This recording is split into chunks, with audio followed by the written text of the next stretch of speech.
Let's learn how to divide the number 232 by 2 using the long division method. Consider the first digit 2. We know that 2 times 1 is 2. Subtract, we get 0.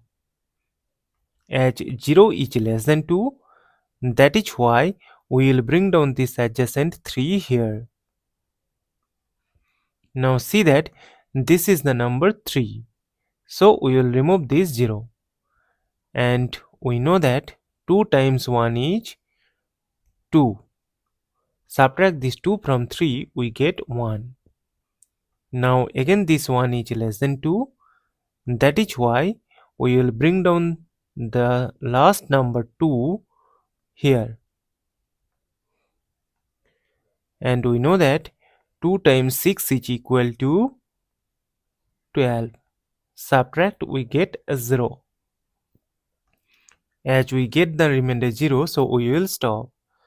Therefore, 232 divided by 2 is equal to 116.